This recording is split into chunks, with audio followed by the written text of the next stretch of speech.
신천지라고 하는 종교 집단은 1984년 3월 14일에 이만희 총회장에 의해서 경기도 시흥군 과천면에서 창설되었습니다. 신흥 종교이고 86년도에 과천시로 승격을 했고, 이 당시에는 이제 시흥군 과천면이라고 하는 주소를 가지고 있었습니다. 정식 명칭은 신천지 예수교 증거장막 성전이라고 하는 명칭입니다. 이름이 긴 이유는 신천지 예수교 장막 증거 등등등 여러 신흥 종교들의 교리들을 갖다가 이렇게 짜집기 하면서 이렇게 이름이 만들어진 것 같습니다. 현재 신도수가 24만 명이 넘습니다. 지속적으로 계속해서 증가하고 있고, 교회에 들어가서 그 교회에 아주 중진이라고 할까요? 장로님들을 이렇게 포섭을 해서 그 교회를 통째로 이제 신천지 교회로 바꾸는 그런 작업을 지금도 계속하고 있고, 기존에 많은 교회들이 이 신천지로 인해서 무너지거나 신천지로 넘어가는 사례가 굉장히 많이 발생하고 있는 그런 상황이고, 개신교에서는 이단으로 정죄를 했고 사이비 종교로 분류되고 있습니다. 이 신천지 신도들은 이 총회장 이만희를 약속의 목자라고 부르고 구원자라고 숭배합니다. 이 신천지라고 하는 이름은 성서에 나오는 새하늘과 새 땅을 줄인 말입니다.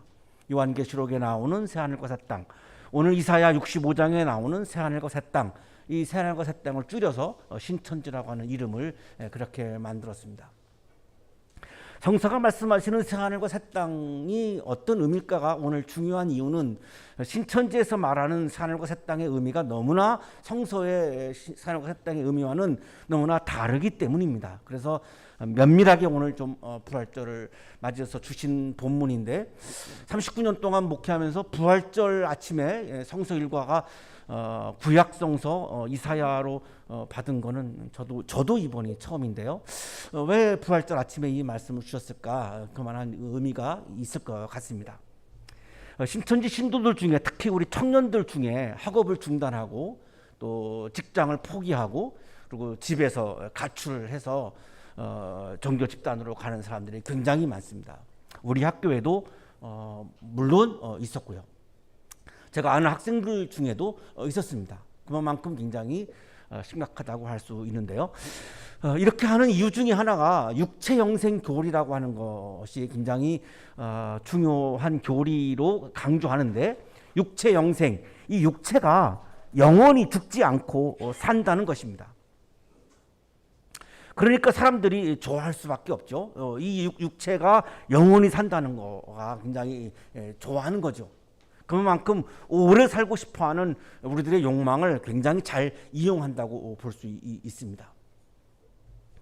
하지만 이 육체가 안 죽고 계속 산다고 한다면, 야스퍼스가 한계 상황을 말하면서 언젠가는 죽는다, 병이 든다, 또 싸우면서 살 수밖에 없다, 죄를 짓지 않을 수가 없다, 이런 한계 상황을 네 가지로 이렇게 예를 들어서 얘기를 하는데, 이런 한계 상황을 계속해서 영원히 짊어지고 산다라고 하는 그 고통을 이해를 못하는 것 같아요. 이 육신이 영원히 산다라고 하는 건 이건 고통이지 이게 축복일 수가 없습니다. 자, 그러나 많은 사람들이 오래 살기를 바라는 그런 욕망을 굉장히 자극을 해서 이렇게 넘어가고 있는 거고, 또 하나는 우리 기독교는 뭐 장로, 권사, 집사 이런 직분을 이렇게 두는데요. 여기는 이 직분이 제사장입니다. 어떻게 보면 화끈한 겁니다. 그러니까 이런 집사, 권사, 장로 이렇게 계급을 두지 않고 이 중간 지도자들 다 제사장으로 임명합니다. 그러니까 제사장이 되고 싶은 사람들도 다 이래서 또 여기 넘어갈 수밖에 없죠. 이 육체 영생 교리의 근거가 요한복음 11장 25절 26절, 요한계시록 20장 4절을 이 사람들이 이게 들고 있는데요. 나는 부활이요 생명이니 나를 믿는 사람은 죽어도 살고 살아서 나를 믿는 사람은 영원히 죽지 않을 것이다. 요 본문입니다. 살아서 나를 믿는 사람은 영원히 죽지 않을 것이다. 예수님의 영이 이만희에게 임했고, 이만희를 믿으면 살아서 영원히 죽지 않는다. 이걸 가지고 이렇게 설명을 해 들어가는 거고, 이것이 굉장히 많은 사람들한테 먹혀 들어가고 있습니다. 그래서 이만희를 믿고 따르면 영원히 죽지 않고 영생한다. 그거를 죽은 다음에 경험하는 것이 아니라 지금 여기에서 경험한다. 이 부분이 많은 사람들을 현혹하고 있는 육체 영생이라고 하는 그런 교리입니다. 그리고 또 하나가 요한계시록 20장 4절을 드는데요. 그들은 살아나서 그리스도와 함께 1000년 동안 다스렸습니다. 신천지에 와가지고서 이제 제사장이 되고 이렇게 되면 신인 합의를 이루게 되어서 육체적인 영생을 갖게 되고 그 다음에 1000년 동안 다스린다. 1000년을 넘게 영원히 나는 왕 노릇한다. 이렇게 주장합니다. 그러니까 왕이 되고 싶은 사람들이 또 여기 더 빠져 들어가는 겁니다. 교회 갔더니 자기는 집사밖에 안 되는데 여기 갔더니 내가 왕 노릇한대. 이러니까 그냥 왕 노릇하고 싶은 사람들이 또 여기 막 이렇게 빨려 들어갈 수밖에 없는 거죠. 이만희 이야기입니다. 이긴 자들은 순교한 영들을 덧입어 신랑과 신부처럼 하나가 되어 살아간다. 이것이 바로 영과 육이 몸을 이루는 결혼이요 첫째 부활이다. 첫째 부활자들은 둘째 사망의 해를 받지 아니한다고 한다. 그래서 예수의 영을 입은 이만희를 통해서 우리들은 해를 받지 않고 영원히 산다. 이 육신이 영원히 산다라고 하는 것을 가장 이들이 강조합니다. 신천지가 주장하는 이 신천지, 새하늘과 새 땅의 한자를 이렇게 쓴 거죠. 이 새하늘과 새 땅은 육체 영생이 확보된 자가 영원히 죽지 않고 사는 세상을 의미합니다. 그리고 이긴 자는 이만희를 의미합니다. 그래서 이만희를 통해서만 새하늘과 새 땅 신천지에 들어갈 수 있다. 이렇게 지금 주장을 펼칩니다. 자, 그러나 성서를 읽어보면 성서에서 말씀하시는 새하늘과 새 땅은 신천지가 말하는 이 새하늘과 새 땅하고는 너무나 거리가 멉니다. 사람들이 갖고 있는 욕망을 교묘하게 자극해서 그거를 부추켜서 이렇게 끌어들이고 있는 것이지 성서의 본래 내용하고는 너무나 다른 아주 유치한 자의적인 해석이고 또한 터무니없는 이야기입니다. 혹세무민하는 이런 이야기 말에 속는 사람들이 자꾸만 더 늘어나고 있고 많은 기독교인들이 여기로 넘어가는 걸 보면서 참 안타까움을 많은 마음을 느낍니다. 자, 그래서 우리는 새하늘과 새 땅이 말씀하시는 내용이 뭔가, 의미가 뭔가, 진의가 뭔가를 우리가 바르게 읽어야 할 필요가 있습니다. 오늘의 성서 본문의 핵심 단어는 새하늘과 새 땅입니다. 오늘 성서 일과 본문은 이사야서인데요. 이사야 예언자를 통해서 하나님의 비전이 무엇인지, 하나님의 이상이 무엇인지, 하나님의 꿈이 무엇인지 이거를 우리들에게 들려주는 말씀이 이사야 전체입니다. 이사야서 전체가 하나님의 비전, 하나님의 이상, 하나님의 꿈을 이사야라고 하는 예언자를 통해서 우리들에게 들려주고 있는데 하나님의 비전, 하나님의 꿈, 하나님의 이상은 한마디로 말하면 새하늘과 새 땅을 창조하는 것이다. 이렇게 말씀합니다. 우리 각자가 다 비전을 가지고 삽니다. 다 꿈을 가지고 살고 있고 또 다 어떤 이데아를 설정하고 우리가 살아갑니다. 자, 하나님도 꿈이 있다는 겁니다. 하나님도 비전이 있다는 겁니다. 하나님의 비전의 핵심은 내가 하나님 본인이 하나님 스스로 새하늘과 새 땅을 지금 여기에 창조하는 것, 이것이 하나님의 비전이라고 이사야서는 우리들에게 말씀해 줍니다. 자, 이사야가 말씀하시는 이 새하늘과 새 땅은 이만희가 주장하는 것처럼 시간이 영원히 계속되는 새하늘과 새 땅이 아닙니다. 시간 개념은 여기 전혀 나오지 않습니다. 육체가 영원히, 이 플래시가 영원히 산다라고 하는 이런 터무니없는 새하늘과 새 땅도 아닙니다. 이 육신은 다 죽습니다. 예수님도 죽었습니다. 예수님의 육신도 죽었습니다. 그게 성금요일입니다. 죽지 않는 사람은 없습니다. 모든 이 사이비 종교들이 유혹하는 교리 중에 하나가 안 죽는다는 겁니다. 자기가 안 죽는다. 영원히 이 육신이 산다는 겁니다. 자, 그러나 성서가 말씀하시는 새하늘과 새 땅은 그런 의미에서 새하늘과 새 땅을 말씀하신 본문이 어디에도 없습니다. 성경 어디에도 없습니다. 오늘의 성서일과 본문은 하나님께서 창조하시고 싶어 하시는, 창조하시려고 하는 이 새하늘과 새 땅이 어떠한 세상인지, 어떠한 세계인지, 어떤 하늘인지, 어떤 땅인지를 분명하게 증언해 주는 그런 말씀입니다. 예언자 이사야가 본 하나님의 비전과 이상을 이사야 예언자가 우리들에게 전해준다라고 하는 근거가 이사야 1장 1절에 있습니다. 이것은 아모스의 아들 이사야가 유다 왕 우시야와 요담과 아하스와 히스기야 시대에 유다와 예루살렘에 대하여 본 이상이다. 이사야가 하나님의 이상이 뭔지를 본 겁니다. 그거를 우리들에게 전해주고 있는 거죠.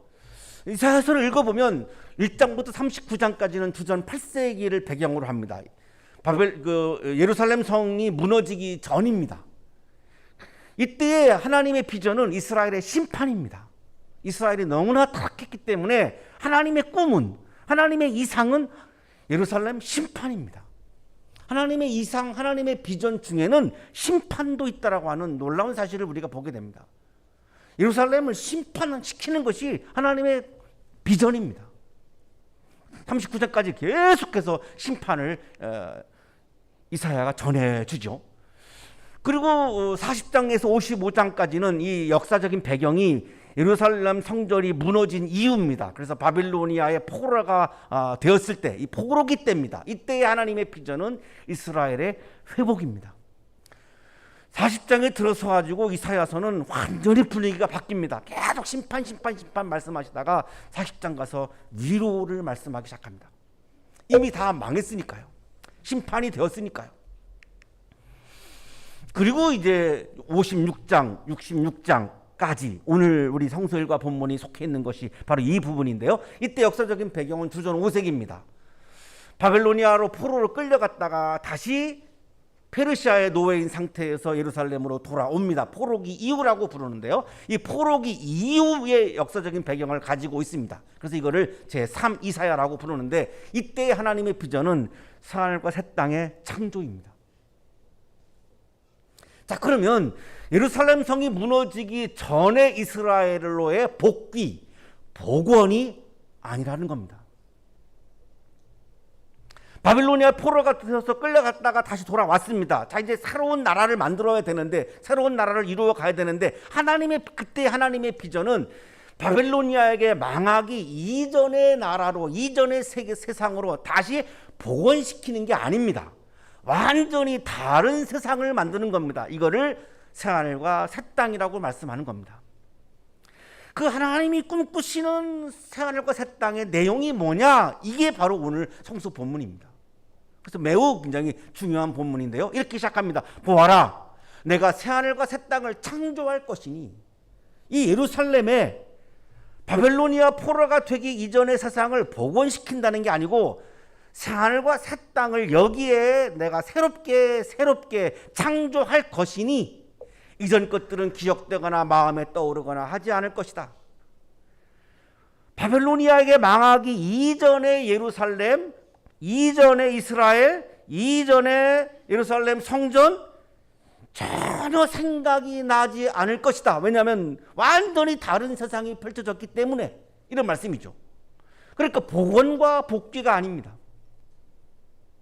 이 말이 주장이 왜 엉터리냐면 이것이 이 육신이 죽었다가 부활하면은 내가 다시 이 몸으로 복원되는 게 아닙니다. 복귀하는 게 아닙니다. 이게 복원되면 복귀되면 또 죽어야 되고 또 병들어야 되고 또 싸우며 살아야 되고 또 죄를 지어야 되고 하는 육신이 살아나면 아무런 부활의 의미가 없습니다. 그래서 복원과 복귀가 아니라는 거죠. 부활은 완전히 새로운 차원의 존재로 새롭게 창조하는 게 부활이라는 겁니다. 이거를 이만희는 완전히 지금 곡해하고 있는 거고 이거를 굉장히 많은 사람들을 현혹시키고 있는 거죠. 자, 17절을 읽어보면 분명해집니다. 이전 것들은 기억되지도 않고 전혀 생각되지도 않고 마음에 떠오르지도 않는다는 겁니다. 이전의 세상의 복원이 아니고 새로운 세상을 창조하는 거랍니다. 너희는 내가 창조하는 것을 귀히 길이 기뻐하고 즐거워해라. 내 역할은 새하늘과 새 땅을, 새로운 세상을 창조하는 거고 인간의 역할은 뭐냐? 내가 새로운 세상을 창조하는 걸 보면서 기뻐하고 즐거워하는 것이다. 이게 영성입니다. 영성이 뭐냐? 하나님의 창조 사역 앞에서 하나님의 창조 사역을 바라보면서 내가 기뻐하고 즐거워하는 것, 하나님의 창조를, 하나님의 주권을, 하나님의 나라를, 하나님의 세계를, 하나님이 창조하시는 새하늘과 새 땅을 보면서 내가 즐거워하고 기뻐하는 것, 이게 영성이라는 겁니다. 내가 영원히 이 육신이 살고 싶어하는 것은 영성이 아닙니다. 내가 제사장이 되고 싶어서 그 제사장 직분을 내가 받고 싶어서 신천지에 가는 것, 이건 영성도 아니고 믿음도 아니고 아무것도 아닌 겁니다. 이사야 65장이 말씀하시는 영성은 분명합니다. 하나님의 새로운 창조 앞에서 그거를 보면서 기뻐하고 즐거워하는 것. 내가 창조해야 되는데, 나에게 주권이 있어야 되는데, 나의 나라가 이루어져야 되는데 안타까워하는 것은 영성이 아니라는 겁니다. 보라, 내가 예루살렘을 기쁨이 가득한 찬 도성으로 창조하고 그 주민을 행복을 누리는 백성으로 창조하겠다. 하나님의 창조와 하나님의 주권과 하나님의 나라를 기뻐하고 즐거워하라. 그것이 인간의 역할이다. 하늘과 새 땅은 내가 창조하겠다. 하나님께서 창조하시는 하늘과 새 땅, 첫째는 기쁨과 즐거움이 가득한 세상이라고 말씀합니다. 시간의 개념이 아닙니다. 상태죠. 어떤 상태의 세상에서 내가 살아가느냐, 과거, 현재, 미래 다 통틀어서입니다. 시간의 개념이 아닙니다. 죽은 다음에만 하는 게 아닙니다. 지금 현재도 하나님이 창조하시는 하늘과 새 땅의 개념은, 첫째는 현재도 내가 기쁨과 즐거움이 가득한 세상에서 살면 내가 하늘과 새 땅에서 살고 있는 것입니다. 아니, 나를 슬프게 하는 사람들이 옆에 있는데, 나를 괴롭히는 사람들이 옆에 있는데 내가 어떻게 기뻐하고 즐거워합니까? 그런 상황에서도 기뻐하고 즐거워하는 것이 영성이라는 겁니다. 그것이 믿음이라는 겁니다. 일반인들은 그게 안 되죠. 그러나 믿음 있는 사람들은 된다는 겁니다. 왜? 하나님의 창조를 보고 있으니까, 하나님의 창조를 믿으니까, 하늘과 새 땅이 도래하는 것을 믿기 때문에 현재 나를 괴롭히는 사람이 옆에 있다 할지라도 하나님의 창조를 보면서, 나를 괴롭히는 사람을 보면서가 아니라 하나님의 창조를 바라보면서 기뻐하고 즐거워할 수 있다는 겁니다. 그게 영성이고 그것이 믿음이라는 겁니다. 신천지가 얘기하는 거하고는 너무 거리가 멀죠. 예루살렘은 나의 기쁨이 되고 거기에 사는 백성은 나의 즐거움이 될 것이니, 하나님이 예루살렘을 보시면서 기뻐하시고 하나님께서 영성을 지닌 하나님의 자녀들을 보면서 즐거워하신다는 겁니다. 거기에는, 하늘과 새 땅에는 울음소리도 없고 울부짖는 소리도 없다는 겁니다. 폭력을 당해서 혹은 고통을 받아서 억울한 일을 당해서 등등등등 취업을 하지 못해서 먹을 게 없어서 울부짖거나 우는 소리가 없다는 겁니다. 하나님이 창조하시는 하늘과 새 땅은 그런 세상이 아니라는 겁니다. 하나님이 보시고 너무나 기뻐하고 즐거워하는, 기쁨과 즐거움과 행복이 가득한 세상이라는 겁니다. 그런 세상을 새롭게 창조하시는 것이 하나님의 꿈이고 비전이고 이상이라는 겁니다. 하늘과 새 땅의 둘째는 건강한 생명이 충만한 세상입니다. 맨날 살지 못하고 죽는 아이가 없습니다. 태어나서 얼마 안 돼서 인큐베이터에서 죽는 아이들이 있죠. 너무나 안타까운 거죠. 그런 게 없다는 겁니다. 수명을 다 채우지 못하는 노인도 없다는 것입니다. 100살에 죽는 사람을 젊은이라고 부른다는 겁니다. 100살까지는 다 젊은이라고 부른다는 거죠. 우리 청년들 교회에서 만나시는 어른들한테 청년이라고 부르셔야 되고 노인이라고 부르면 안 됩니다. 청년입니다. 다 청년. 성서적입니다. 그것이. 우리 청년들이 대답을 안 하는 거 보니까 곧 죽어도 자기들만 청년이라고 지금 정체성을 지금 주장하는 것 같은데요.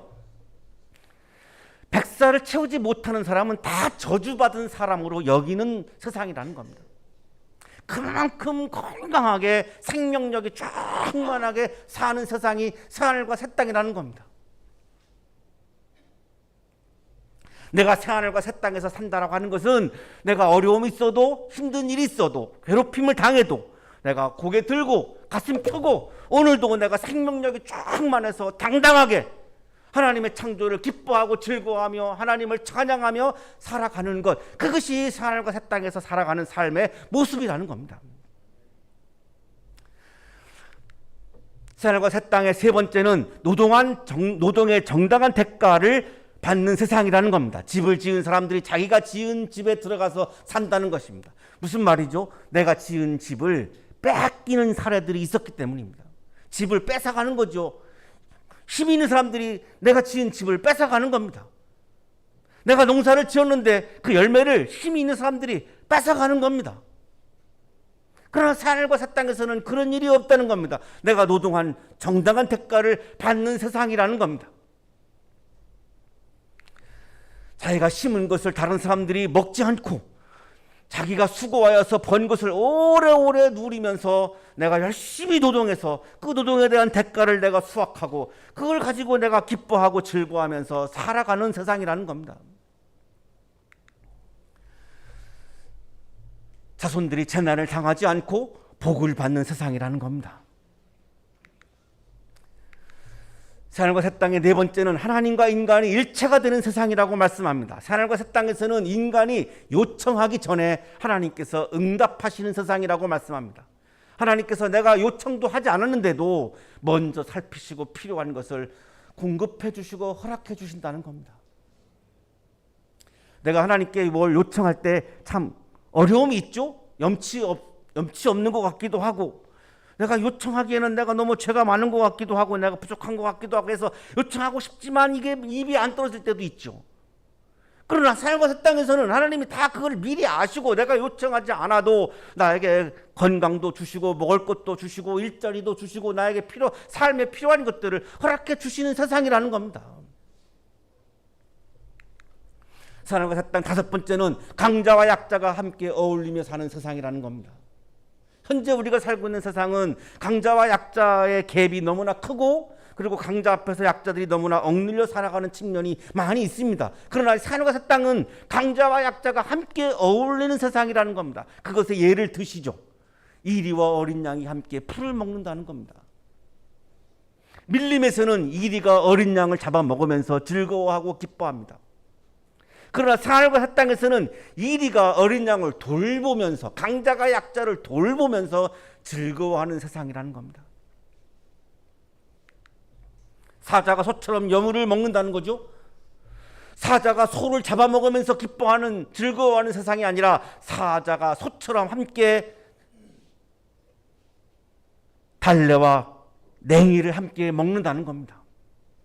사자가 토끼를 잡아먹으면서 즐거워하는 세상이 아니라 사자가 토끼와 함께 토끼풀을 먹으면서 함께 즐거워하는 세상이라는 겁니다. 지금 이게 하늘과 새 땅인데 신천지에서 말하는 거하고 너무나 거리가 멀죠. 뱀이 흙을 먹이로 삼고 서로 해치거나 상하게 하는 일이 전혀 없다는 겁니다. 타자에게 상처를 주면서 즐거워하는 세상이 아니라는 겁니다. 타자와 함께 어울리면서 즐거워하는 세상이 새하늘과 새 땅이라는 겁니다. 하나님이 창조하시고 싶어 하시는 새하늘과 새 땅은 강자가 약자를 힘으로 해치는 야국당식의 밀림이 아니라 이리와 어린 양이 함께 풀을 먹으며 함께 살아가는 평화의 동산이라는 것입니다. 물리적인 힘을 가진 나라가 물리적인 힘이 약한 나라를 쳐들어가서 전쟁을 해서 그것을 식민지 삼고 거기 있는 자원을 다 빼앗아가면서 즐거워하고 희낙낙하는 그런 세상이 아니라는 겁니다. 신천지가 기존 교회에 들어가가지고 그 교회를 다 뺏어가면서 우리가 승리했다라고 승리의 노래를 부르는 그런 거는 전혀 하늘과 새 땅이 아니라는 겁니다. 하나님께서는 평화의 동산 하늘과 새 땅을 창조하고 싶어 하십니다. 이것이 하나님의 비전입니다. 내가 하나님의 자녀로 산다라고 하는 의미는 내가 하나님의 꿈을 내가 같이 꿈을 꾸는 사람이 하나님의 자녀입니다. 하나님은 하늘과 새 땅을 꿈꾸시는데 내가 그거와 다른 세상을 꿈꾼다라고 하는 것은 내가 하나님의 자녀가 아니라고 하는 말과 같은 말입니다. 하나님은 이전 세상의 복원이 아니라 복귀가 아니라 완전히 새로운 차원의 지금 다섯 가지의 예를 들어준 이런 하늘과 새 땅을 창조하시는 것이 하나님의 비전이요 하나님의 꿈이요 하나님의 이상임을 말씀하고 있습니다. 부활절 아침입니다. 부활절 아침에 왜 성서일관은 우리들에게 이 하늘과 새 땅의 말씀을 주고 계실까요? 신약 주석가인 오스카 쿨만의 글을 읽으면서 알아차릴 수 있었습니다. 오스카 쿨만이라고 하는 성서학자는 부활을 새 창조라고 설명합니다. 예수의 죽음은 총체적 폐기이다. 그의 육체만이 죽은 것이 아니라 그의 영혼도 죽었다. 그는 전적으로 죽음을 당하였다. 그의 존재 전체가 완전히 폐기되었다. 이 예수를 하나님께서 다시 살리셨다면 그의 부활은 오직 하나님의 은혜와 능력을 통한 절대적 새 창조이다. 예수님의 부활은 무덤에 들어가시기 전에 이 육신으로 다시 복귀된 것이 아니라 새로운 차원의 몸으로 완전히 새로운 창조한 것이 부활이라고 오스카 쿨만은 설명합니다. 베르너 엘러트라고 하는 누른베크 대학에서 조직신학을 가르치는 엘러트라고 하는 신학자도 역시 부활을 새 창조라고 설명합니다. 부활은 죽음 후에도 남아있던 인간의 어떤 부분이 다시 살아나는 것이 아니라 하나님의 완전한 새 창조이다. 세계적인 신학자들이 이렇게 계속해서 같은 말을 하고 있다고 하는 것은 이것이 분명한 엄청난 근거가 있음을 말씀하고 있는 건데, 이 신학자들이 이렇게 주장하는 근거는 사도 바울의 말씀에 있습니다. 고린도전서 15장 40절입니다. 하늘에 속한 몸도 있고 땅에 속한 몸도 있습니다. 예수님이 죽으신 몸은 땅에 속한 몸이고 예수님이 부활하신 몸은 하늘에 속한 몸이라고 고린도전서 15장 40절이 말씀합니다. 바로 부활하신 예수님의 몸은 땅에 속한 몸으로 복귀하는 것이 아니라 하늘에 속한 몸으로 새롭게 창조한다라고 말씀합니다. 복귀와 복원이 아니고 다시 죽어야 되는 몸으로의 복원이 아니고 죽지 않는 몸으로 하늘에 속한 몸으로 새롭게 창조되는 것이 부활이라고 말씀합니다. 자연적인 몸으로 심는데 신령한 몸으로 살아납니다. 자연적인 몸이 있으면 신령한 몸도 있습니다. 바울은 이렇게 덧붙입니다. 예수님이 십자가에서 죽으신 몸은 자연적인 몸입니다. 예수님의 부활은 자연적인 몸으로의 복귀가 아닙니다. 신령한 몸으로 새롭게 창조한 몸입니다. 그래서 바울은 새로운 창조가 부활이라고 이미 성서에서 말씀하셨기 때문에 이런 신학자들은 이렇게 주장을 합니다. 한 분 더 들겠습니다. 역시 신약 주석가입니다. 스티븐 패터슨이라고 하는 성서학자도 부활은 육체적 몸의 소생이 아니라 영적인 몸으로의 새로운 창조라고 주장합니다. 바울의 부활 개념은 몸의 부활이지 육체의 부활은 아니다. 몸과 육체를 부활합니다. 육체는 플래시, 몸은 바디. 육체는 그리스어로 sak스, 몸은 소마, 이렇게 다른 의미를 가지고 있습니다. 예수를 따라 부활하게 될 사람들은 영적인 몸을 갖고 있는 것이지 육체적인 몸을 갖고 있는 것이 아니다. 육체적인 몸으로 다시 복원되는 것이 아니라 영적인 몸으로, 죽지 않는 몸으로 완전히 새롭게 창조하시는 것이다. 캠브리지 대학 그리고 옥스퍼드 대학에서 교수하다가 영국 성공회 수장으로 지냈던 캔터베리 대주교입니다. 로안 윌리엄스는 설교문을 통해서 부활은 새하늘과 새 땅에서 지금 살아가는 것이라고 설명합니다. 부활은 지금 우리의 삶이 이 세계와는 조금 다른 공간에서 연장되는 것이 아니라 이만희가 말하는 것처럼 시간의 상황에서 계속해서 가는 연장되는 것이 아니라 새로운 세계에서 살게 되는 것이기 때문입니다. 내가 부활 신앙을 가지고 있다라고 하는 말은, 내가 부활을 믿는다라고 하는 말은 하나님이 나를 이 시간에 새롭게 창조하신다라고 하는 것을 믿는 거고, 하나님이 나를 새롭게 창조한다라고 내가 믿는다면 조그만 어려움 앞에서, 조그만 핍박 앞에서, 조그만 고난 앞에서 절망하고 좌절하는 것이 아니라 고개를 들고 가슴을 펴고, 오늘도 그럼에도 불구하고 고통이 있음에도 불구하고 고난이 있음에도 불구하고 오늘 내가 당당하게 그리스도인답게 믿음 안에서 살아가는 것, 이것이 바로 부활신앙을 지닌 사람의 모습입니다. 그리스도인들은 고개를 들어야 합니다. 가슴을 펴야 합니다. 위축되지 말아야 합니다. 기죽지 말아야 합니다. 내가 부활신앙을 소유했다면 그럴 이유가 전혀 없습니다. 오늘 이 시간에 하나님은 나를 새하늘과 새 땅을 나에게 선물로 주고 계시고 새하늘과 새 땅에서 살아가는 생명체로 나를 새롭게 창조해 주시는 것을 믿는다면 내가 삶에서 이루어지는 발생하는 작은 여러 가지 많은 어려움들 앞에서 위축될 이유가 전혀 없기 때문입니다. 사랑하는 한양 가족 여러분, 예수님께서는 이렇게 말씀합니다. 나는 부활이요 생명이니. 부활은 뭐냐? 생명을 새롭게 창조하는 것이다. 이렇게 말씀하는 겁니다. 부활은 새로운 생명을 창조하시는 사건입니다. 새하늘과 새 땅의 창조와 관련이 있습니다. 그래서 오늘 이사야 65장을 우리들에게 성서 일과 본문으로 주고 있는 것 같습니다. 새하늘과 새 땅은 우리가 한 번도 경험해보지 못한 완전히 다른 차원의 세계입니다. 새하늘과 새 땅에서 경험하는 기쁨과 평화도 지금까지 우리가 경험해보지 못한 것입니다. 오늘 부활절을 맞이했습니다. 하나님께서는 새하늘과 새 땅의 기쁨과 평화를 이 시간 우리에게 선물로 주고 계십니다. 새하늘과 새 땅에서 살아가는 기쁨과 평화가 여러분에게 충만하기를 축원합니다.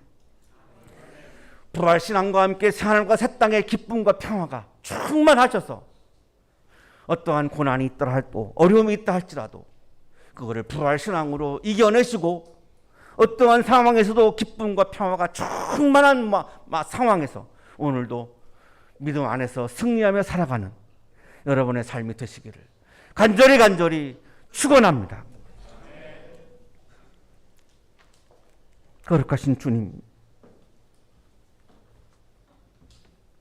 어렵고 힘든 순간들이 많습니다. 나의 힘으로 이겨내기 어려운 고통들도 참 많습니다.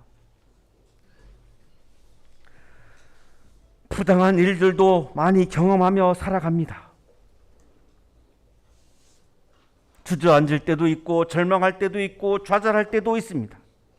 앞이 보이지 않을 때도 있습니다.